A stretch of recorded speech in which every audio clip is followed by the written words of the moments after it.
The night rain poured over Pier 57 like the tears of an unnamed victim. Ben Miller, a 24-year-old bartender, left the dark tide and promised his colleague to call on the way home, but his phone with a cracked screen and apartment keys on a wet concrete block were the only witnesses that night. Detective Lana O'Neill stepped onto the slippery deck for the first time, feeling the cold of the ocean and the rottenness of the port networks penetrate her skin. The railing still had traces of blood, clam shells were cracking underfoot, and a seagull's feather, stained with blood, was sticking out of the gap between the pier's shields. But what bothered her the most was the sound of the hatch door closing, as if someone's hand was forcibly pulling the victim underwater. The CTA cameras showed that Ben was going down to the subway with a hooded man. A tall silhouette looked at him as if he was watching the last step on the scaffold. He paused in the tunnels for a second, as if waiting for a signal, then both disappeared from the frame when a flashlight flashed at a warehouse on the shore. The tracing of the mobile phone recorded the final ping exactly where the half-erased inscription, 57, is burned on the wall of the container hangar. The message, "Don't wait," that arrived at the station remained Ben's last word, typed with trembling fingers. The interrogation of Miller's parents turned into revelations that even a cold career detective did not expect. In an old map of Seattle, taped to the living room wall, all the areas where young people disappeared are crossed out with red compasses, exactly 7 cases in a decade. His father, a Vietnam veteran, hardened by a bullet in the stomach and the heavy dust of memories, remained silent about the letters demanding, "Return what you took," but fear and guilt could be read in his tired gaze. His mother surreptitiously sent the detective newspaper fragments, which talked about a shadow fisherman with a fishing mask and the only trademark, Valverde Noir. While Lana was digging into family secrets, an invisible opponent played by her rules. The next morning, a flash drive with video recordings turned out to be planted in her own house. In one of the frames, a little boy looked out of the nursery window and said, "Help me, Lana." Pier 57's number flashed on the wallpaper, and footsteps echoed behind the child's whisper.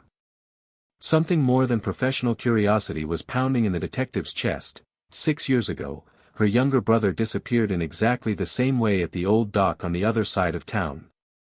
Since then, Lana has vowed to find anyone who is abducted alive, and this mission has become her cross. Examining the diary Ben had left, she found an entry with a single cell warehouse code and the number 57.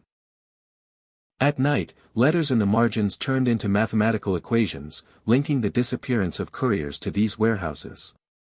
In the abandoned hangar, where the lamps were crackling, the detective saw a sink trap on the floor, converted into a torture instrument, jagged plates left incised cuts on the fabric of the jacket, like hieroglyphs of pain.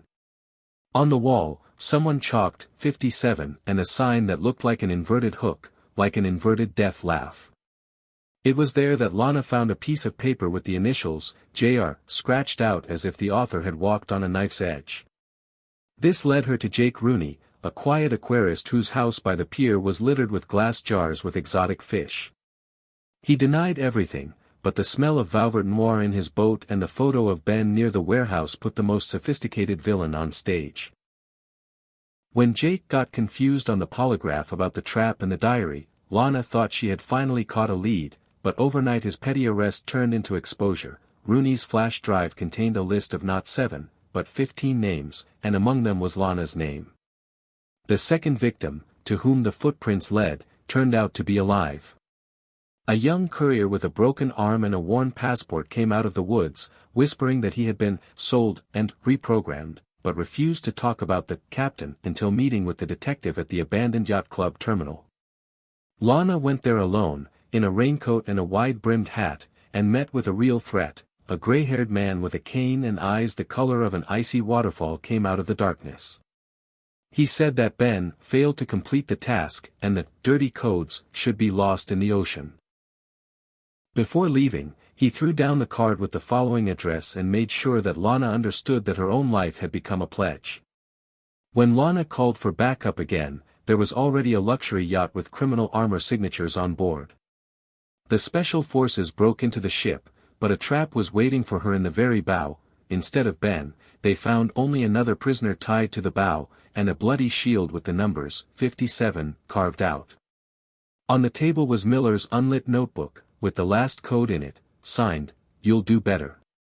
At that moment, the yacht took off, rushing into the fog of the Pacific Ocean, and Lana realized that her next goal was not only to save Ben, but also to solve the game where everything became a victim. The chase broke out in the bay at the Rosy Creek Lighthouse. The boats were walking side by side, and he himself was standing on the deck of the Captain with a revolver. At the same moment, Lana noticed how her partner Dylan, sent by the assault team, pulls out a gun and aims not at the killer, but at her. Her heart sank. He had long been more than just a partner for her, but now a gyroscopic blade flashed behind his back, and a voice whispered, "You've gone too far." A burst of gunfire and Ben's scream interrupted the betrayal. Dylan fell under the hitman's shot, and the Captain himself rolled to the edge, behind which a rain of waves was falling. Lana grabbed Ben's arm in a jump and pulled him out of the killer's hands. At the same moment a shot tore off the cable, and the Captain plunged into the abyss. The boat subsided, leaving only the echo of the fallen body and a dark puddle at the crash site. Rescuers pulled Dylan out with a bullet in his shoulder, and Ben, pale and shocked, could not believe that everything was over. The detective, huddled against the edge of the pier, stared at the horizon, where the first rays of the sun cut through the sea haze. When the last shadows of the fog had dissipated on the cliff above the water, Ben said softly, "I tried to leave because I learned too much."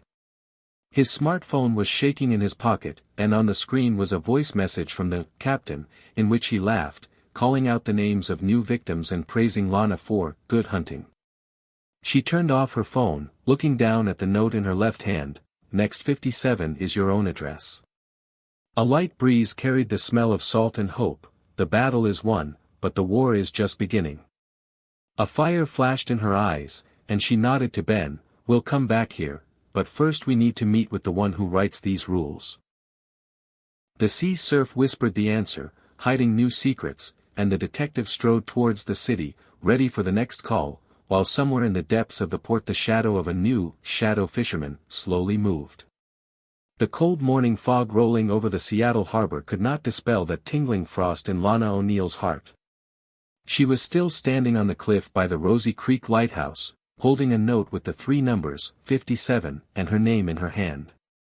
The world that had seemed the same to her had shattered into thousands of pieces in the last 24 hours, and now every step was filled with the hiss of danger. Ben was leaning on her shoulder, pale but alive. The wind was blowing through his hair, and in Lana's eyes flashed memories of the years when she was looking for her brother, never found him, and now she had saved someone else's boyfriend. It was becoming clear, this story is just beginning. Back at the station, Lana locked down access to the case. "Next 57 is your address," it repeated in my head like a sentence. She ran her finger over the note, washing away the drops of seawater, and decided that before rushing home and checking every inch of the apartment, she needed to find out who called himself the shadow fisherman, Captain, or even more so, the father of watches.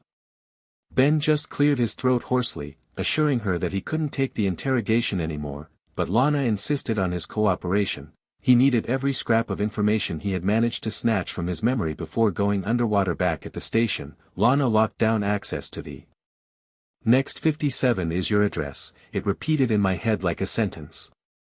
She ran her finger over the note, washing away the drops of seawater, and decided that before rushing home and checking every inch of the apartment, she needed to find out who called himself the shadow fisherman, Captain, or even more so, the father of watches.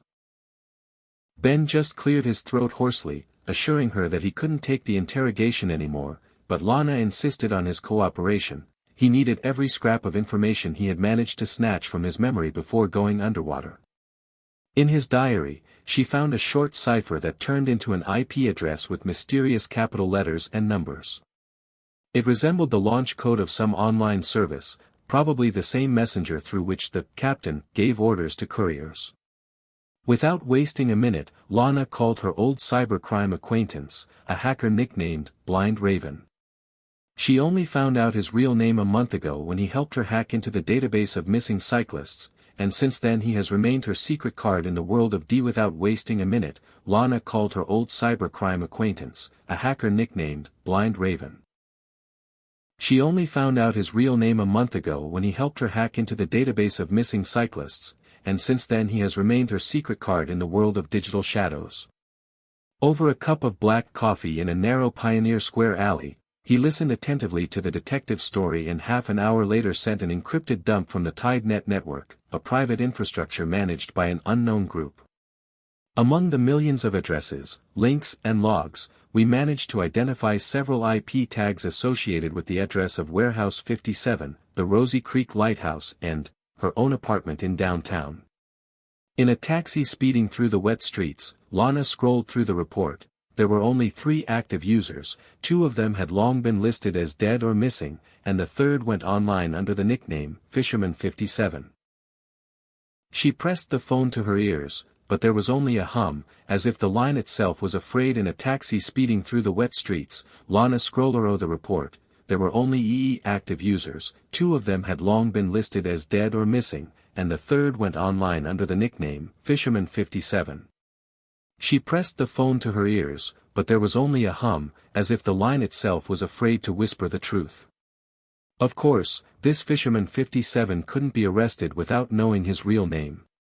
And the lives of thousands of people like Ben, pawns in someone else's bloody game, were at stake.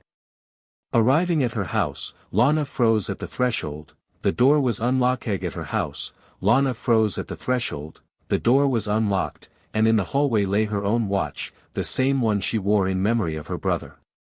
Frozen in mild shock, she felt her pockets. The wallet and keys were still there, but there was a fresh scratch on her left wrist, barely visible under the skin, like a threat seal. She had never felt so vulnerable before. High above the city, the neon light of advertisements illuminated her silhouette as she searched for traces of the intruder. There was a glass of wine on the kitchen table, her own, but half of the wine was gone. It was as if someone had brewed her a weak cocktail of fear and doubt. Lana understood. Either she immediately attacked Network 57, or she herself became a target. A business card with an inverted hook, like the captain's, and the caption, "Waiting at home," remained unnoticed on the table. Putting her ear to the door, the detective did not hear any rustling or breathing, but a premonition of a blow squeezed her heart. A long breath and she left the apartment, leaving everything that could shed light on TideNet at the Blind Raven. At night, Lana stood over a mysterious server cabinet in the basement of Lana stood over a mysterious server cabinet in the basement of an abandoned telecommunications center, where a hacker led her. The keys glowed in utter silence, except for the occasional soft squeak of hard drives. Dozens of logs lined up on the screen, and for the first time she saw the real name of the creator of TideNet, Julian Rivera. The former head of the cybersecurity department at the Northgate analytical firm, who was fired for undisclosed information leaks, disappeared from the public field almost 8 years ago. It was then that the first mysterious disappearances began at Pier 57. Lana ran her finger over his profile picture: gray hair, rough bruises under his eyes, the look of a man tired of everything. Rivera became the perfect suspect.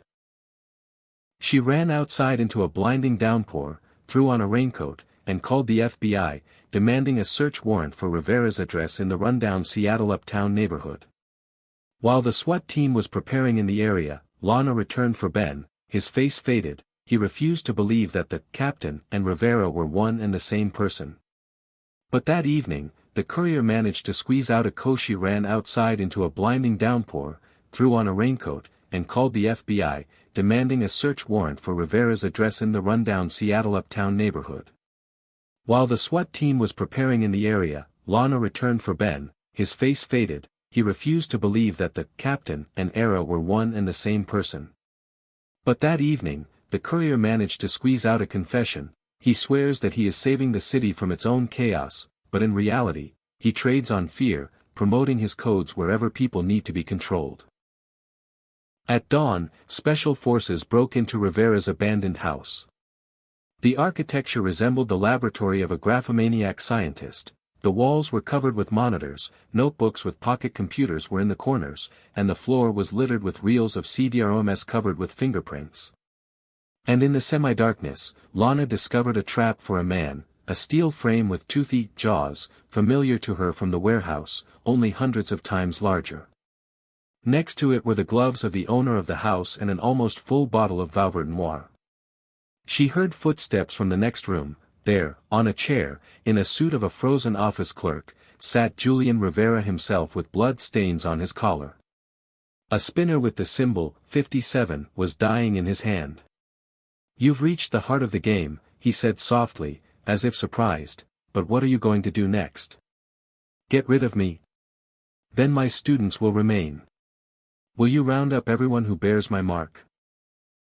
Lana pressed the gun to his temple, her own breath broke into a scream, but an echo came from the speakers. "Oh, you've reached the heart of the game," he said softly, as if surprised, "but what are you going to do next? Rid of me.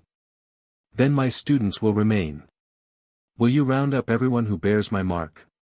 Lanced the gun to his temple, her own breath broke into a scream, but an echo came from the speakers of the room, a phone call from an unknown number. A hoarse voice offered the detective a choice: either you kill Rivera and I'll free Ben, or a new 57 will come today, your own challenge to the power of fear. Without thinking, Lana glanced at the courier, who was standing in the doorway, pressed tightly against the wall, when his step caused awe. At one point, she realized that the characters of that night were not Rivera, not the captain, not the fishing net, but people. It was for them that she worked. For Ben, for her brother, for all those who were abducted in the dark of the port warehouses. The man with the gun lowered the barrel, but did not release the solution: "Maybe I will find a way to break your 57 network, forever." The SWAT team captured Rivera, but at the same moment an explosion came from the house's external phone. Lana rushed headlong into the basement. The smoke from the ruptured combat unit was blinding, but she managed to disable the explosive device before it could work. There, among the mangled furniture and smoke, Rivera's spinner lay with his head thrown back. Now it was part of the charred floor. The words in Latin are engraved on it: "Toli, leg, take and read." Leaving the house, Lana looked at Ben. His face was scratched with fear, but the fire of hope led flashes. "We did it," she whispered, but Rivera smiled calmly as they led him to the FBI helicopter. "You only destroyed the snake's head, but the mouths remain. And everything I've sown will sprout in new cities. Don't think this is the end." The children were already arriving at Pier 57 early in the morning. People were going to work, unaware of the shadows that lurked under. The children were already arriving at Pier 57 early in the morning. People were going to work, unaware of the shadows that lurked under the boards. Lana led Ben to the broken deck where his path ended a couple of days ago. They stood shoulder to shoulder. She is in a police uniform with a medallion on her chest, he is in a torn sweater, but alive. A light wind blew along the embankment, and there was something inexpressibly bitter and at the same time brave in this whisper. Lana's gaze stopped at the water, where the thin waves played with silver. She had to pick up the pieces of tied net, find and prevent all new 57s, and build a barrier of law and order. But before she could move away, Ben handed her the phone. The screen flashed with a message from an unknown person: "The next 57 is yourself." And against that,